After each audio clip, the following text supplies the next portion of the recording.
레위기 13장 1절로 봉독하겠습니다. 여호와께서 모세와 아론에게 말씀하여 이르시되 만일 사람이 그의 피부에 무엇이 돋거나 뾰루지가 나거나 색점이 생겨서 그의 피부에 나병 같은 것이 생기거든 그를 곧 제사장 아론에게나 그의 아들 중 한 제사장에게로 데리고 갈 것이요 제사장은 그 피부의 병을 진찰할지니 환부의 털이 휘어졌고 환부가 피부보다 우묵하여졌으면 이는 나병의 환부라. 제사장이 그를 진찰하여 그를 부정하다 할 것이요 피부에 색점이 희나 우묵하지 아니하고 그 털이 희지 아니하면 제사장은 그 환자를 이레 동안 가두어 둘 것이며 이레 만에 제사장이 그를 진찰할지니 그가 보기에 그 환부가 변하지 아니하였고 색점이 병색이 피부에 퍼지지 아니하였으면 제사장이 그를 또 이레 동안을 가두어 둘 것이며 이레 만에 제사장이 또 진찰할지니 그 환부가 엷어졌고 병색이 피부에 퍼지지 아니하였으면 피부병이라. 제사장이 그를 정하다 할 것이요 그의 옷을 빨 것이라. 그리하면 정하리라. 그러나 그가 정결한지를 제사장에게 보인 후에 병이 피부에 퍼지면 제사장에게 다시 보일 것이요 제사장은 진찰할지니 그 병이 피부에 퍼졌으면 그를 부정하다 할지니라. 이는 나병임이니라. 아멘. 나병. 옛날에는 문둥병 그랬습니다. 문둥병 그랬는데 문둥병이라는 용어가 좀 너무 환자를 비하하는 것처럼 그렇게 들린다고 이거를 다 고쳤습니다. 나병이라고. 그러다 보니까 그 감이 좀 떨어지죠. 문둥병 하면은 굉장히 아주 큰 병으로 생각하는데 나병 그러면 왠지 좀 큰 병이 아닌 것 같은 그런 느낌을 좀 받습니다. 모르겠어요. 저만 그렇게 느끼는지. 옛날에 이 문둥병이라고 하는 거는 그야말로 불치의 병이죠.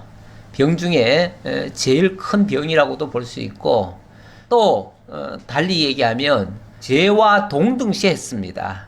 이 당시도 사실은 이 문둥병을 죄와 동등시할 정도로 그렇게 무서워했지요. 그러니까 이거는 어찌 보면 문둥병 하면은 마치 중재인 같은 그런 느낌이에요. 실제 영적으로 말하면은 또 그런 의미가 없잖아 있어요. 그래서 이 문둥병에 이게 걸리게 되면 완전히 이 정상인들과는 같이 살 수가 없습니다. 그래서 완전히 격리가 돼야 되고 격리가 되는 과정에서도 굉장히 엄격하게 관리를 합니다.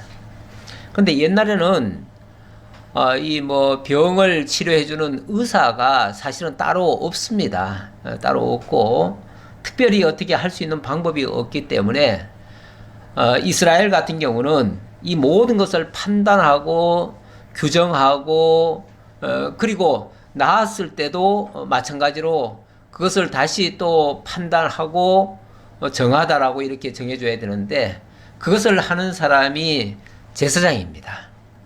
제사장이 모든 것을 다 했지요.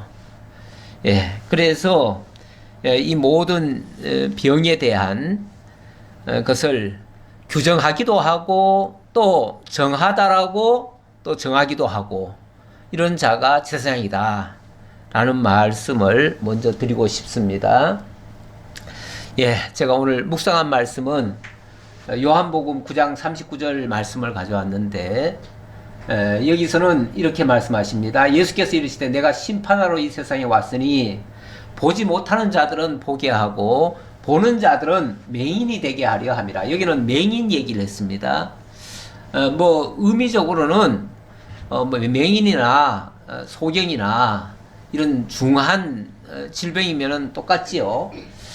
뭐 맹인은 질병이라고 하기는 좀 그렇고 그거는 뭐라고 표현을 해야 되나요? 어쨌든 이거는 고칠 수 없는 병이기는 하지요. 그것도 바리새인 중에 예수와 함께 있던 자들이 이 말씀을 듣고 이르되 우리도 맹인인가? 지금 우리 보고 하는 소린가? 우리 보고 지금 소경이라고 얘기하는 건가? 맹인이란 말은 옛날에 또 소경이라고 그랬죠. 예. 우리 보고 소경이라고 얘기하는 거야? 이렇게 얘기했더니 예수께서 이르시되 너희가 맹인이 되었더라면 죄가 없으려니와 본다고 하니 너희 죄가 그대로 있느니라. 어찌 들으면은 꼭 선문답 같고 동문서답 같은 얘기 같은데 소경이면 차라리 죄가 없는데 너희가 본다고 하니 너희 죄가 그저 있느니라. 차라리 소경이었으면은 아예 못 봤으니까 죄라고 할 것도 없지요. 그런데 뻔히 보면서 뻔히 알면서 그러면서 그렇게 했다면은 그건 진짜 죄 맞지요. 그런 의미예요. 사실 모르고 실수하는 경우도 있지만 뻔히 알면서 실수하는 경우도 많잖아요. 그 실수라기보다도 고의적인 범죄가 되지요. 그런 게 더 악한 거 아니겠어요? 몰라서 그랬다면 정상 참작이라도 하지만 알면서 그랬다면은 이거는 용서할 수가 없는 거잖아요.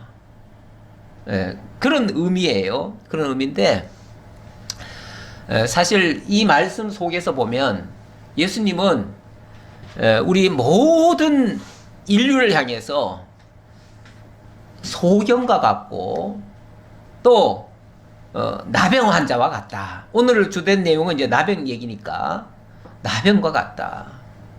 이런 의미입니다. 이런 의미인데 이거를 사람들은 인정을 안 하려고 하죠. 인정을 안 하려고 해요. 내가 왜 나병 환자야? 내가 왜 소경이야?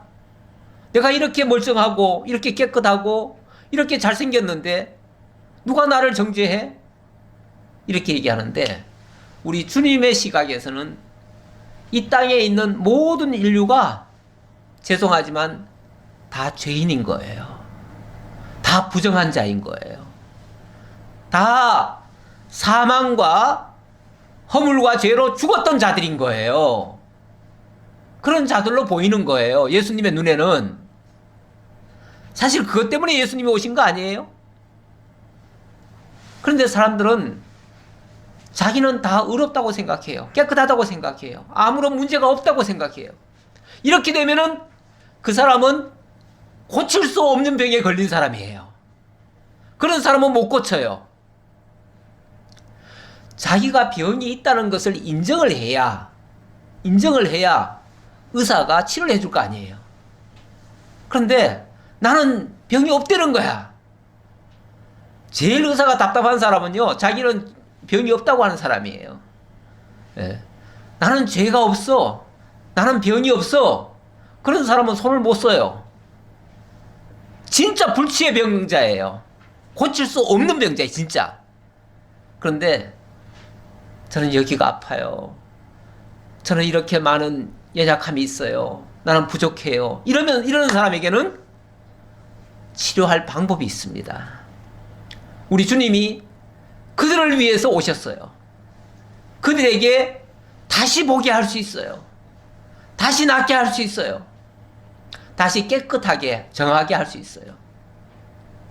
그러니까 먼저는 부정하다는 게 규정이 돼야 돼요. 그 다음에 정하게 하는 방법을 거치는 거죠. 그렇게 되어지면 마침내는 정하게 될 수가 있는 것이죠. 자, 이런 원리에서 오늘 레위기의 말씀이 증거될 수 있습니다. 그러니까 이런 식으로 레위기의 말씀이 기록되어 있다, 이렇게 볼 수 있습니다. 자, 오늘 나병부터 먼저 얘기를 했습니다. 자, 성화규례라고 그랬죠. 전체가 레위기 전체가 사실은 하나님이 내가 거룩하니 너희도 거룩할지어다, 이게 거룩하게 하신다는 얘기잖아요. 지어다 하는 말은 하나님이 그렇게 하시겠다는 얘기예요. 이게 우리 보고 그렇게 하라라는 말로 듣지 마시고 하나님의 말씀은 하나님이 하신다고 하는 당신의 의지예요. 거룩할지어다 라고 했지만은 그거는 이미 그 말씀 속에 빛이 있으라 하면 빛이 생기는 거잖아요. 빛이 있으라 했는데 빛이 지가 알아서 불을 켭니까? 지가 켜는 게 아니고 하나님이 빛이 있게 만드는 거잖아요. 마찬가지로 우리에게도 거룩하라고 하시는 말씀이 곧 하나님이 거룩하게 하시겠다는 얘기예요. 레위기 전체가 우리를 거룩하게 하시는데 특히 11장부터 20장에서는 이 성화규례입니다. 성화규례인데 지난번 11장에서는 음식물을 통한 성화규례를 얘기했고 그 다음에 출산을 통한 성화규례를 얘기했어요. 그리고 오늘 질병에 대한 규례와 유출에 대한 규례, 성소에 대한 규례, 풍속에 대한 규례 이런 순서대로 보려고 하는데요. 일단 질병에 대한 규례를 보도록 하겠습니다. 이제 이 질병에 대한 규례는 이 주로 대표적인 게 모든 질병 중에 제일 고질병, 대표적인 병을 나병이라고 할 수 있습니다. 그래서 나병 얘기를 한 거예요. 나병 얘기를 한 거고 어쨌든 이 나병이라고 하는 게 겉으로도 사실은 보이기도 하지요. 보이는데 그런 징조가 있으면은 일단은 제사장에게 데리고 가서 제사장의 판단을 받도록 해라. 그 얘기예요. 거기서부터 출발합니다. 자, 그래서 2절 다시 보면요. 만일 사람이 그의 피부에 무엇이 돋거나 뾰루지가 나거나 색점이 생겨서 그의 피부에 나병 같은 것이 생기거든. 곧 제사장 아론에게나 그의 아들 중 한 제사장으로 데리고 갈 것이요. 데리고 가라. 데리고 가서 그 모습을 보여줘라 그 말이죠. 그래서 제사장이 그 피부를 자세히 진찰을 합니다. 진찰을 해서 한부가 우묵하게 들어가거나 또 그 한부의 색깔이 좀 이상하다 싶으면은 그거를 부정하다 이렇게 규정을 하라는 거예요. 4절에 보니까 피부의 색점이 희기는 하지만 우묵하지 아니하고 그 털도 희지 아니하면 요거는 이제 꼭 그렇게 나병이라고 규정할 수가 없어요. 그런 경우라면 일단은 관찰을 해야 돼요. 관찰을 해야 돼서 제사장은 그 환자를 이래 동안 가두어 둘 것이며 이건 관찰하기 위한 거지 사람을 가두려는 게 목적이 아니에요. 일단은 의심스러우니까 일단은 일주일을 두고 보자 해가지고 1회 만에 제사장이 그를 진찰할지니 그가 보기에 한부가 변하지 아니하고 색점 병색이 피부에 퍼지지 아니하였으면 제사장이 그를 또 1회 동안을 가두어 둘 것이며 2번 또 관찰하라는 거예요. 예. 얼마나 신중하게 하라는 거죠. 굉장히 신중하게 하라는 거예요. 이 뭔가를 규정한다고 하는 거 우리가 너무 속단을 해버리면은 이게 오진을 할 수가 있고 잘못 판단할 수가 있어요. 그렇게 되면은 엄청난 피해를 또 만들어낼 수가 있고 억울한 사람을 또 만들어낼 수도 있잖아요. 그렇기 때문에 굉장히 이런 거를 규정할 때는 굉장히 신중해야 되는 것이죠. 그래서 일주일을 또 가두어 두고 1회 만에 제사장이 또 진찰할지니 이렇게 해서 만약에 괜찮으면 그는 정하리라 이렇게 얘기합니다. 그리하면 정하리라. 그 대신 이제 옷을 싹 벗겨가지고 옷은 깨끗이 빨고 이렇게 해서 정하다라고 인정해주라 그 말이에요. 그러나 7절에 보니까 그가 정결한지를 제사장에게 보인 후에 병이 피부에 퍼지면 제사장에게 다시 보일 것이요. 그런데 정하다라고 판정을 했는데 얼마 후에 보니까 또 그래. 그러면은 그때는 다시 진찰을 해가지고 그때는 부정하다라고 또 판정을 해주라는 거죠. 예. 뭐 이거는 하나의 그 진찰 과정이니까 뭐 그게 절대적일 수는 없어요. 절대적일 수는 없고 사람의 눈이라는 게 뭐 이렇게 눈으로 봐서 지금 판단하는 건데 오늘날처럼 뭐 과학적인 장비가 있는 것도 아니고 그러다 보니까 눈으로 보고 시간 경과를 두고 이걸 지금 판단하라는 건데 자 어쨌든 이거는 전부 제사장이 판단을 하는 것이다 그 얘기예요. 자 그 다음 9절도 뭐 마찬가지로 거기에 대한 연속인데 이렇게 부정하다가 17절에 보면은 이렇게 얘기를 합니다. 제사장은 그를 진찰하여서 그 환부가 희어졌으면 환자를 정하다 할지니 그는 정하니라. 이게 완전히 희어졌으면 휘어지고 더 이상 진전이 안 되면 그러면 정하다 그 얘기예요. 조금 덜 가서요. 덜 가서 12절 볼까요? 12절. 12절에 보면 제사장이 보기에 나병이 그 피부에 크게 발생하였을 때 그 환자의 머리부터 발끝까지 퍼졌으면 그가 진찰할 것이요. 나병이 과연 그의 전신에 퍼졌으면 그 환자를 정하다 할지니 다 휘어진 자인즉 정하거니와 아무 때든지. 이게 무슨 소리입니까? 온 전신에 완전히 다 퍼져버리면, 그래가지고 몽땅 다 희게 되면 그때는 어떻게 하라고요? 정하다라고 얘기해 주래요. 정하다라고. 다 퍼져버리면은 정하게 된대요. 우리 상식하고는 좀 안 맞죠? 어떻게 다 퍼졌는데 어떻게 정하게 될 수가 있죠? 이미 다 퍼졌으면, 그리고 그걸로 굳어졌으면 더 이상 퍼질 거 없다. 이런 식인 것 같아요.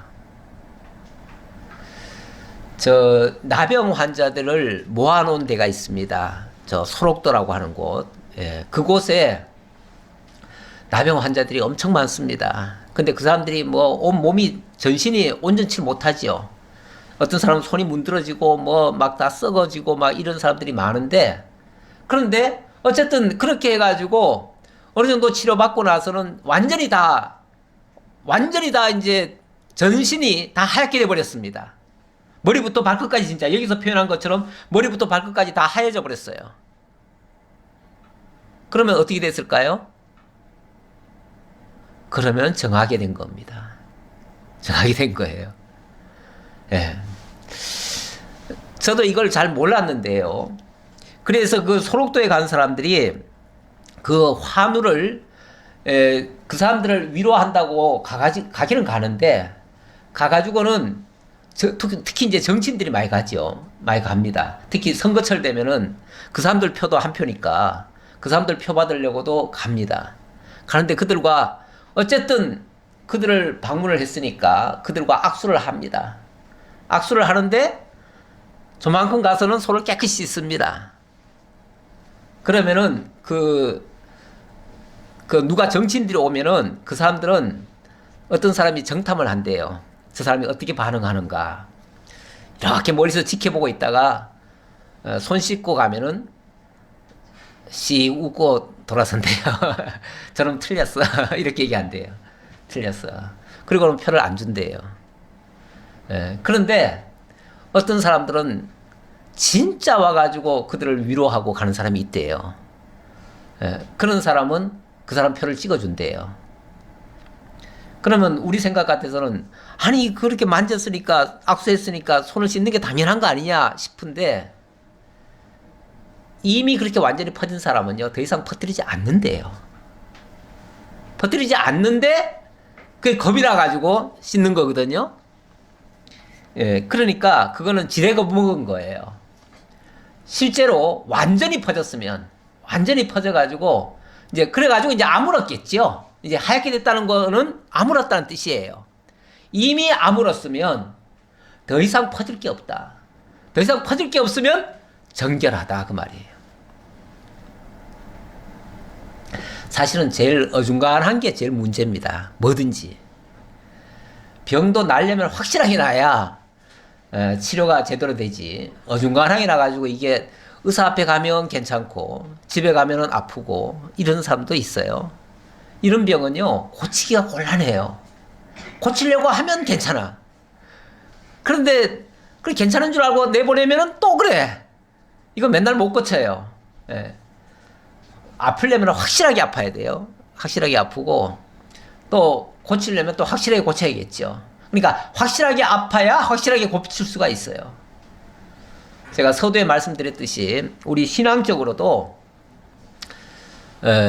좀 확실하게 할 필요가 있어요. 어중간하게 이거는 믿는 것도 아니고 안 믿는 것도 아니고 믿는지 안 믿는지 이게 분간이 안 갈 정도의 모습이면 이쪽에서도 환영을 못 받고 저쪽에서도 환영을 못 받아요.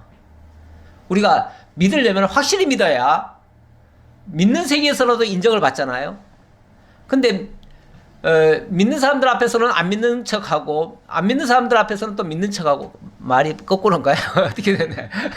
잠깐 이게 좀 어중간하게 그렇게 행동을 하면 믿는다고도 인정을 못 받고 안 믿는다고도 인정을 못 하고 이렇게 되는 경향도 있어요. 그래서 우리 성경에서는 그렇게도 얘기를 하죠. 차든지 더웁든지 하라. 차든지 뜨겁든지 하라. 분명하게 우리 신앙의 노선이 바로 세워져야 된다는 거죠. 우리 정체성이 바로 세워져야 된다는 거죠. 신앙인의 분명한 것이 있어야 되는데 진짜 신앙인은요, 일단은 자기가 하나님 앞에 죄인인 줄 아는 자들입니다. 죄인인 줄 아는 자들이에요. 그리고 자기 스스로는 고칠 수 없는 환자임을 아는 거예요. 그래서 하나님 앞에 나가는 겁니다. 그러면은 정말 천부여 의지 없어서 주님 앞에 나옵니다 하고 나오면은 주님께서 깨끗이 치료해 주실 거예요. 깨끗하게 해 주실 거예요. 죄사함을 받았느니라 이렇게 해 주실 거예요. 그런데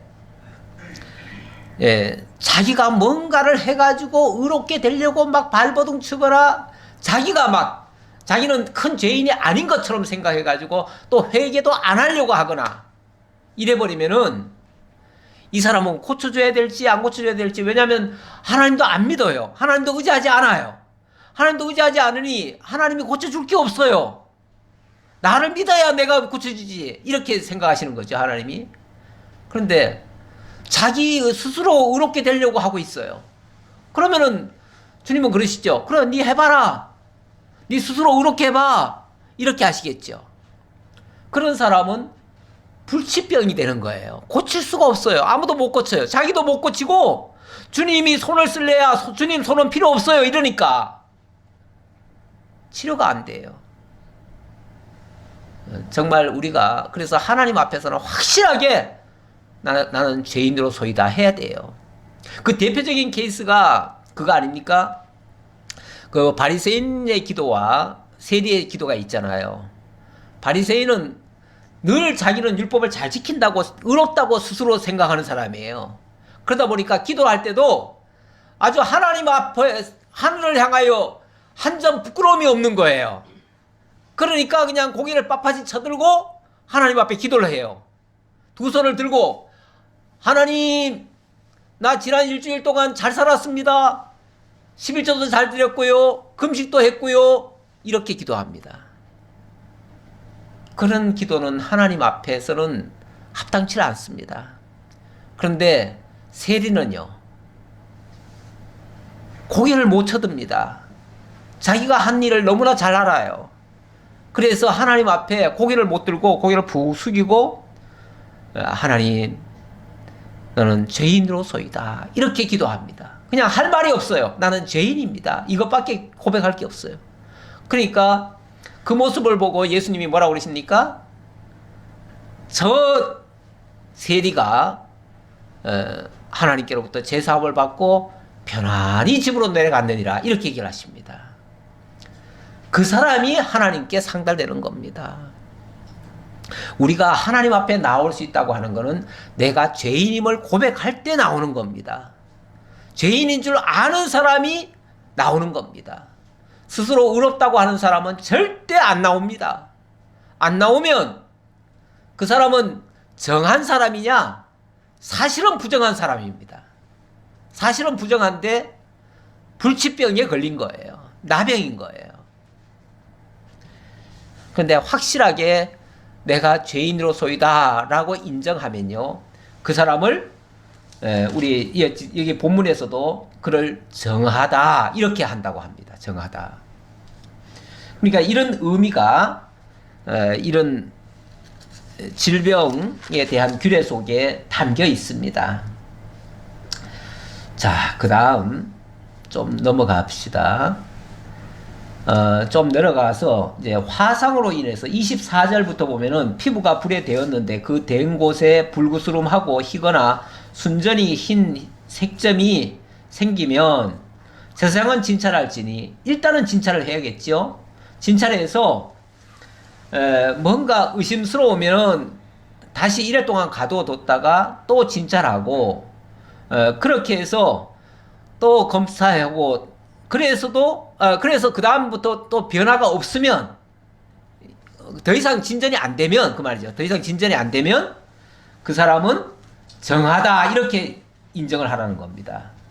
28절에 만일 색점이 여전하여 피부에 퍼지지 아니하고 빛이 엷으면 화상으로 부은 것이니 제사장이 그를 정하다 할 것은 이는 화상의 흔적임이니라.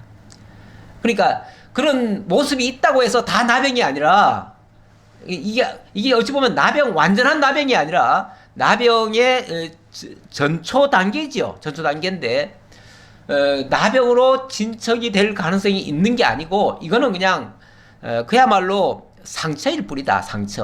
상처가 아물었으면 된 거지. 그러면 정한 거야. 그 말이죠. 상처가 문제가 아니고 상처는 누구나 다 당할 수 있습니다. 그렇죠? 상처는 누구나 다 당할 수 있어요. 그런데 그 상처를 아물게 안 하면은 그거는 나병으로 발전이 될 수 있습니다. 그런데 그거를 치료를 하거든지 아니면 그게 남아서 흔적만 남으면은 그거는 정한 겁니다. 흔적이 남는 거는 부끄러운 게 아니에요. 그렇죠? 사도 바울이 그랬나요? 나는 그리스도의 흔적을 가졌다. 이런 표현이 나옵니다. 예수 믿느라고 당한 여러 가지 어려운 일들이 있지요. 그런 것들은 어찌 보면 흔적입니다. 흔적은 나쁜 게 아니에요. 믿음의 흔적, 예수 믿노라고 당한 흔적, 그래서 아픔을 겪고 그걸 한번 치료받은 경험이 있으면 그거는 다 흔적들이에요. 흔적들인데 그런 흔적들은 정한 것들입니다. 나쁘지 않아요. 자, 그 다음 29절은 남자나 여자의 머리에나 수염에 환부가 있으면 요거는 그러니까 어떤 의심스러운 부분이 있는데 여러 사례가 있는 거죠. 여러 사례별로 얘기를 하는 건데 이번에는 오음 같은 거를 얘기하는 겁니다. 오음. 이제 어디서 뭐 옮겨와 가지고 그것이 뭐 두드러기가 일어나듯이 아니면 뭐가 뭐 생겨 가지고 고름이 나듯이 뭐 이런 경우가 되겠지요. 그런 경우 쭉 내려가다가 37절에 봅시다. 이게 이제 그렇게 되면 다 부정한 겁니다. 일단은 부정하다고 보고 그 다음에 그러나 제사장이 보기에 오음이 여전하고 그 자리에 검은 털이 났으면 그 오음은 나았고 그 사람은 정하니 제사장은 그를 정하다 할지니라. 다시 말하면 오음도 걸릴 수 있어요. 근데 걸린 거는 문제가 아니에요. 다만 깨끗이 나으면 되는 거예요. 그렇죠? 나으면 되는 거예요. 그러니까 그 병이 있는 것을 제사장에게 보이는 게 중요한 겁니다. 일단은 절차상 보이는 게 중요하고 일단은 정죄를 받아야 됩니다. 일단은 부정하다가 정죄 아닙니까? 일단은 부정하다 한 다음에 진찰을 받습니다. 한 번, 두 번 받습니다. 1회씩 밖에서 어찌 보면 밖에서 있을 때는 혼자 있어야 되거든요. 아무도 도와주면 안 돼요. 혼자 있어야 돼요. 바깥에서 홀로 외롭게 그렇게 지내야 됩니다. 그러다가 일주일 후에 검사하고 또 일주일 더 한 번 검사하고 그래가지고 괜찮으면 여전하면 똑같으면 그때는 정하다라고 인정을 해줘요. 그때부터는 누구와도 이제 거리낌 없이 다 만날 수 있고 다 악수할 수 있고 다 할 수 있어요. 예. 이렇게 정하게 하는 과정 이게 중요하다 그 말이죠. 그 다음 38절 남자나 여자나 피부에 색점 곧 흰 색점이 있으면 제사장은 진찰할지니 그 피부의 색점이 부유스름하면 이는 피부에 발생한 어루러기라 그는 정하니라. 어루러기도 정한 것이다. 앞에서 절차 지금 생략을 했는데 다 똑같아요. 절차는 같아요. 어쨌든 큰 병이 아니라고 규정을 해준 거죠. 어쨌든 모든 사람은 제사장을 통해서 정하다라고 인정을 받아야 정하게 돼요. 이거는 이제 장차 우리 주 예수 그리스도가 영원한 대제사장이 되시는데 그분으로부터 정하다라고 인정을 받아야 진짜 정하게 되는 거예요. 예. 그렇지 않으면 그러기 전까지는 모두가 다 부정한 자라는 거 명심했으면 좋겠고요. 그 다음 40절 이번에는 대머리 얘기입니다. 누구든지 그 머리털이 빠지면 그는 대머리니 정하고 앞머리가 빠져도 그는 이마 대머리니 정하니라. 대머리도 이것도 사실은 부정한 게 아니에요. 부정한 게 아닌데 어쨌든 그런 게 있으면은 한 번은 검사를 받고 정하다라고 인정을 해줘야 된다. 그 얘기죠. 다만 이건 문제는 아니니까 이거는 정한 걸로 인정을 합니다. 그러나 대머리나 이마 대머리에 희고 불구스름한 색점이 있으면 요거는 이제 의심 모습이 보이거들랑 그때는 진찰을 해야겠죠. 진찰을 해서 정말로 이게 나병으로 발전이 되어지면 그때는 부정하다라고 인정을 해야지요. 자, 그렇게 해서 만약에 나병으로 확정이 됐다. 앞에서 모든 사례로 해가지고 결과적으로 나병이 확정이 됐다. 했을 시는 어떻게 할 것인가? 45절 이렇게 얘기를 합니다. 나병 환자는 옷을 찢고 머리를 풀며 윗입술을 가리고 외치기를 부정하다 부정하다 할 것이요. 부정하다 부정하다 할 것이요. 자신이 부정하다는 것을 모든 사람들 앞에서 외치라는 거예요. 예. 이 옷을 찢는다, 머리를 푼다, 입술을 가린다, 이런 말은 어찌 보면 그 원래 죄에 대한 애통할 때 그런 모습이기도 하고 회개할 때 모습이기도 하고 그렇습니다. 그러니까 이게 이 나병이라고 표현을 했지만 죄라고 하는 것과 등치를 시켜도 같아요. 예. 그래서 이 나병은 거의 죄와 같은 걸로 이해가 된다 그 말이죠. 그리고 병이 있는 날 동안은 늘 부정할 것이라 그가 부정한즉 혼자 살되 진영 밖에서 살지니라. 자, 일단은 이렇게 해서 부정하다라고 규정을 했습니다. 그런데 여기서 이제 끝나는 게 아니라 나중에 가면 결국은 정하게 되는 겁니다. 정하게 되는데, 자, 일단은 여기까지 일단 마무리하고요. 그 다음 이번에는 신체에 생기는 나병이 아니라 이번에는 의복에도 나병이 생길 수가 있습니다. 예, 의복에도. 만일 의복에 나병 색점이 발생하여 털옷에나 배옷에나 배의 털에 날에나 씨에나 혹 가죽에나 가죽으로 만든 모든 것에 있으되, 예. 이 옷이라고 하는 게 여러 가지 재질이 있잖아요. 천도 있지만 옛날에는 가죽으로도 많이 옷을 해 입었어요. 그런데 이런 것들이 습기라든지 이런 것과 만나면은 거기서 곰팡이도 피고 이게 이제 뭐가 변하기도 해요. 변하는데 그런 것들이 그 옷에 번졌으면은 그런 것들이 또 신체와 닿았을 때 그 옷에 생긴 나병이 신체로도 옮겨올 수도 있죠. 옮겨올 수도 있으니까 옷에 만약에 그런 것들이 발생했으면 일단은 그 옷을 가지고 제사장에게 보여줘야 된다. 그렇게 해서 만약의 경우 옷인 경우는 이게 진짜 나병으로 판단이 만약에 되어지면 그 옷 같은 경우는 아끼지 말고 그거는 태워버려야 됩니다. 그래서 52절에 그럽니다. 그는 그 색점 있는 의복이나 털이나 배의 날이나 씨나 모든 가죽으로 만든 것은 불사를 지니 이는 악성 나병인즉 그것을 불사를 지니라.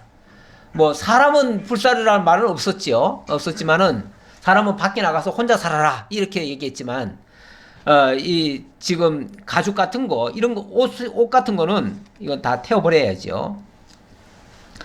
네, 그런데 만약에 좀 애매모호한 것들이 있죠. 이런 것들은 일단은 먼저 빨고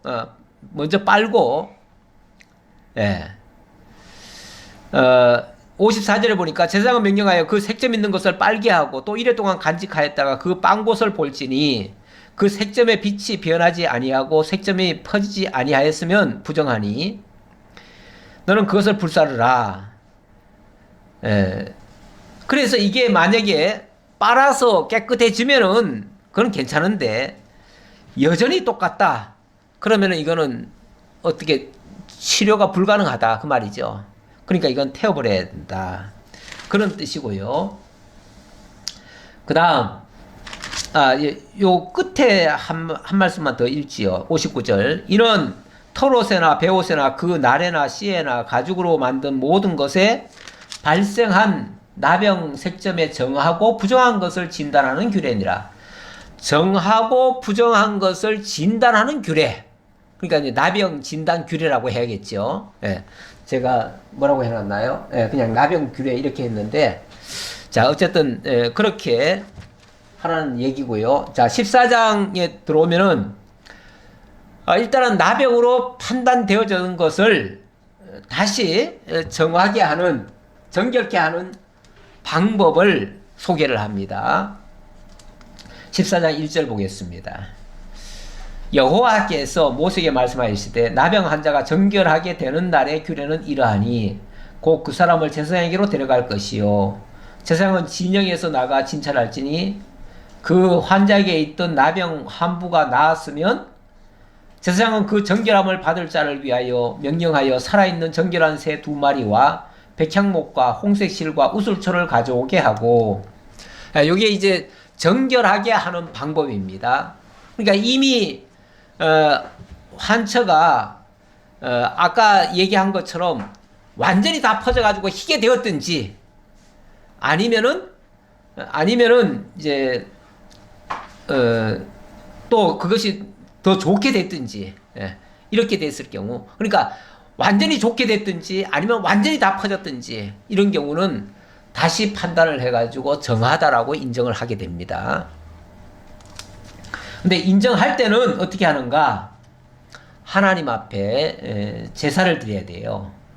제사를 드려야 되기 때문에 이렇게 말합니다. 정결한 새 2마리와 백향목과 홍색 실과 우슬초를 가져오게 하고, 제사장은 또 명령하여 그 새 하나는 흐르는 물 위 질그릇 안에서 잡게 하고, 다른 새는 산채로 가져다가 백향목과 홍색 실과 우슬초와 함께 가져다가 흐르는 물 위에서 잡은 새의 피를 찍어 나병에서 정결함을 받을 자에게 7번 뿌려 정하다 하고 그 살아있는 새는 들에 놓을지며, 그러니까 새 2마리를 새 2마리를 가져와 가지고 한 마리는 잡고 한 마리는 그 잡은 피를 그 새에게 뿌려 가지고 그 새를 놔줘라 그 말이에요. 무슨 의미로 이렇게 할까요?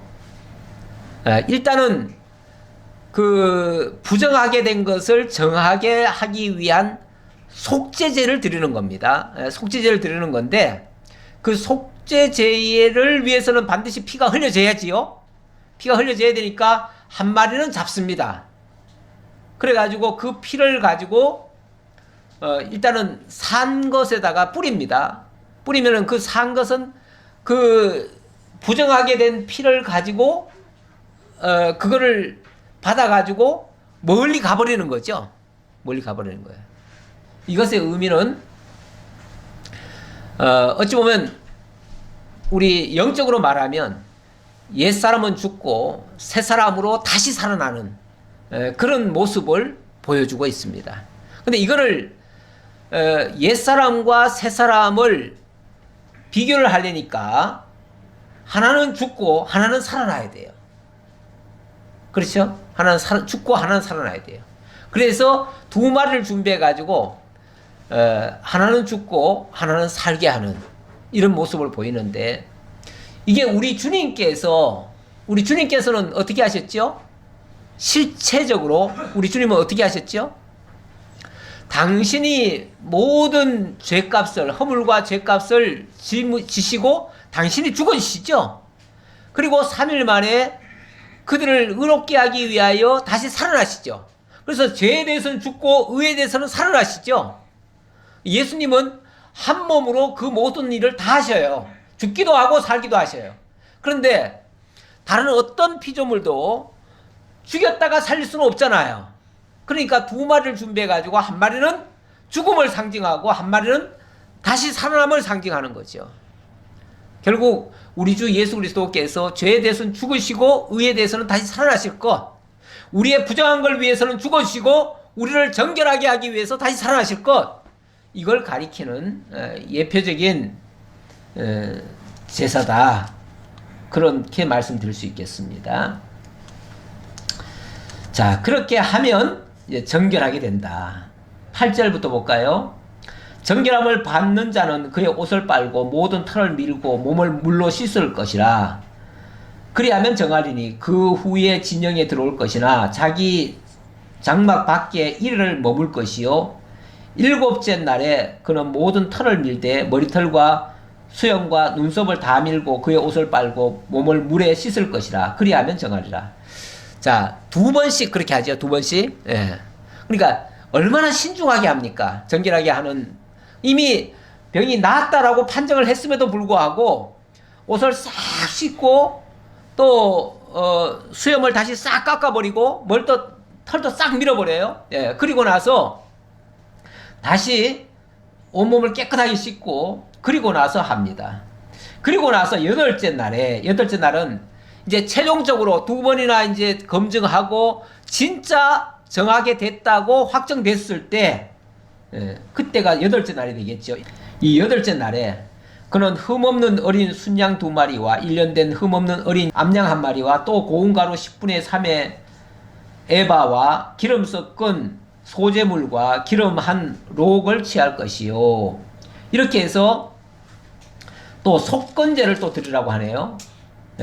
12절에 보니까 어린 순양 1마리를 가져다가 기름 한 록과 아울러 속건제를 드리되 여호와 앞에 흔들어 요제를 삼고, 속건제, 요제, 뭐 번제, 뭐 여러 제사를 다 얘기하네요. 그러니까 온갖 제사를 다 드려요. 그래가지고 온전케 해서 그렇게 하라 하는데, 자, 조금 더 내려와 보면요, 14절 볼까요? 제사장은 그 속건 제물의 피를 취하여 정결함을 받을 자의 오른쪽 깃뿌리와 오른쪽 엄지 손가락과 오른쪽 엄지 발가락에 바를 것이요. 오른쪽 엄지, 오른쪽 깃뿌리, 오른쪽 엄지손가락, 오른쪽 엄지발가락, 여기다 바르라고 하네요. 예. 어찌 보면, 이런 것들은, 이 귀라고 하는 게 듣는 거고, 손이라고 하는 게, 뭘 하는 거고, 또 이 발이라고 하는 것은 어디를 가는 거죠. 가는 건데, 귀, 손, 발, 이걸 다 정결하게 하는 작업입니다. 정결하게 하는 작업인데, 이런 의미는 당연히 이 귀라고 하는 게 듣는 건데 오직 올바른 말씀만 들으라는 거예요. 이제부터 오직 올바른 말씀만 들으고, 이 오른쪽이라고 하는 게 이 옳다는 의미도 있어요. 옳다는 의미, 정의롭다라고 하는 의미도 있어요. 그러니까 오른쪽의 깃뿌리에서는 옳은 말만 들으라, 그 얘기예요. 옳은 말만 들으라, 진리의 말씀만 들으라, 그 얘기고, 또 오른손, 그 말씀을 잘 듣고 잘 청종하고 잘 준행해라, 이런 의미가 담겨져 있는 거예요. 이거는 이제 어찌 보면 앞으로 너의 이제 완전 새 사람이 돼서 이제 살라, 그 말이잖아요. 아까 그 얘기했잖아요. 이제 완전히 이 문둥병에서 정결함을 받으면은 이 사람은 완전히 새 사람이 된 거예요. 새 사람. 이제 옛사람은 어찌 보면은 왜 옛사람은 왜 문둥 환자가 됐을까요? 잘못된 것을 받고, 잘못된 것을 먹고, 잘못된 것을 행하고, 이래서 된 거 아니겠어요? 거기에 오염되는 거 아니겠어요? 그게 이제 부패였지요. 그 부패했던 자가 이제 새 사람이 되었으면 이제부터는 오직 위의 것만 바라보고 이렇게 살라, 그런 의미가 이 오른쪽 깃뿌리와 오른쪽 손과 오른쪽 발에다가 피를 뿌려가지고 이제 여기다가 초점을 맞춘 거예요. 이제부터는 옳은 것만 들으라, 옳은 것만 행하라, 그 뜻이라, 그 얘기죠. 자, 그 다음 쭉 내려가서요. 20절. 제사장은 그 번제와 소제를 제단에 드려 그를 위하여 속죄할 것이라. 그리하면 그가 정결하리라. 예, 그 다음에 21절은 자, 똑같은 일인데 다만 이렇게 제사를 앞에서 드리라고 하는 거 보니까 되게 굉장히 큰 제사잖아요. 그렇죠? 막 순양을 드리고 뭘 해야 되니까 굉장히 크잖아요. 근데 이게 막말로 가난한 사람들은 그렇게 못 하잖아요. 못 하는 경우는 21절 보니까 만일 가난하여 그의 힘이 미치지 못하면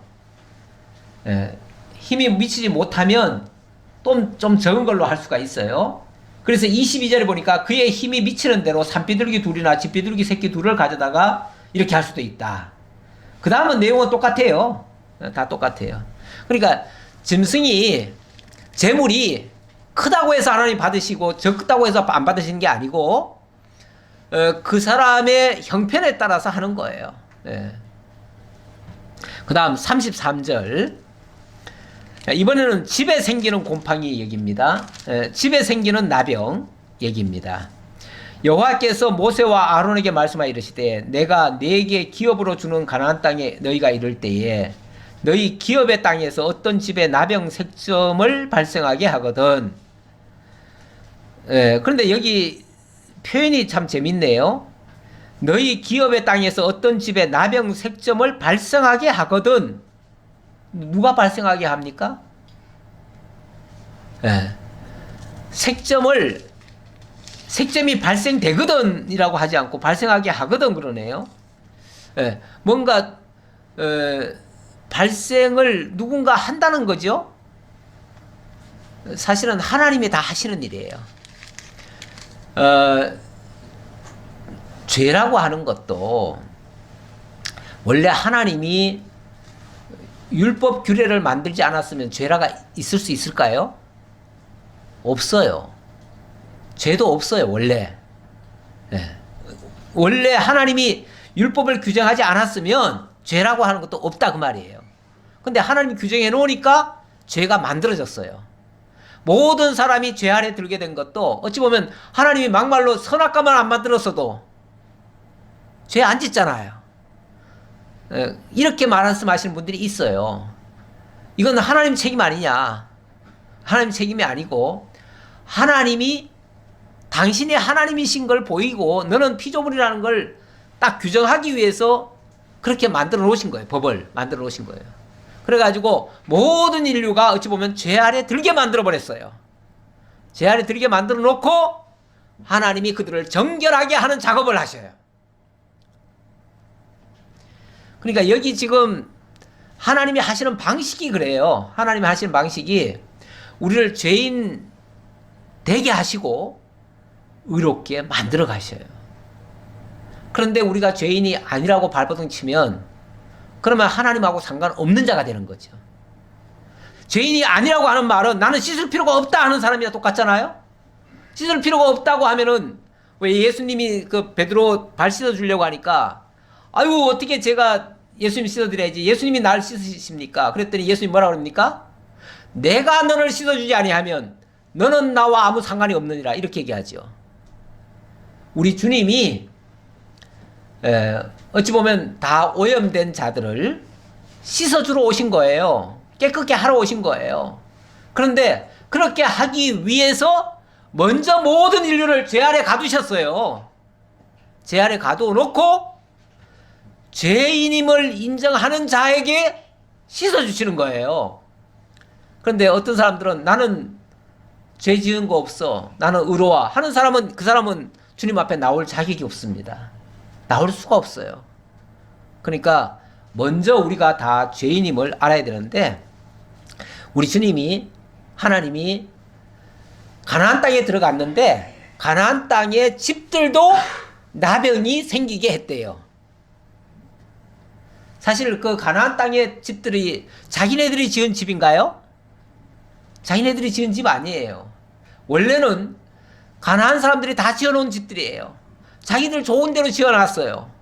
거기를 지금 어찌 보면 이들은 다 공짜로 가서 얻어서 사는 건데 그 집이 겉보기는 깨끗하겠지만 그야말로 하나님 앞에 정결하다 할 수 있을까요? 다 부정한 것들입니다. 부정한 집들이니까 당연히 나병이 있을 수가 있어요. 그리고 나병이 있다면은 어쨌든 표면화가 돼야 되니까, 표면화가 되거들랑 그 집은 제사장에게 보여줘야 됩니다. 그래서 제사장으로 하여금 정결하게 하든지 아니면은 어떤 규례를 거쳐야 돼요. 그래야 다시 쓸 수가 있는 거예요. 그래서 일단은 뭔가라도 발생이 되면 그게 하나님이 발생하게 하신 거예요. 발생하게 하시거들랑 제사장에게 보여줘라. 그러니까 자꾸 제사장에게 보여주는 거예요. 원래 율법의 용도가 뭐죠? 율법의 용도가요, 몽학 선생처럼 어린 학생들을 마치 학교에 데려다주는 유치원 교사처럼 우리를 그리스도에게로 인도하는 몽학 선생인 거예요. 그렇죠? 그런데 우리가 잘나고 스스로 똑똑하고 배울 필요가 없다 하면은 학교 데려주겠어요? 안 데려주죠. 우리가 연약한 자이고 우리 스스로는 일어설 수 없는 자임을 고백했을 때 그 아이가 학교로 보내지는 거죠. 마찬가지로 우리 주님이 앞에 가는 자들도 다 죄인임이 증명이 돼야 됩니다. 인정을 받아야 됩니다. 죄인이라는 사실이 증거가 돼야 됩니다. 그래서 하나님이 일부러 어찌 보면 색점을 보이게 하신 거예요. 우리가 문제 없다고 생각하면 아무것도 문제 안 보이지만 문제 있다고 생각하면요, 모든 게 다 문제입니다. 그렇잖아요? 네. 빨리빨리 주님 앞에 보여줘야 돼요. 주님 앞에 내놓고 고백하고 이렇게 해야 고쳐질 수가 있습니다. 자, 어쨌든 집에도 이런 것들이 있을 수 있다. 그러면은 일단은 보여줘서 다 점검을 받습니다. 철저하게 받는데, 자, 어떻게 하는가?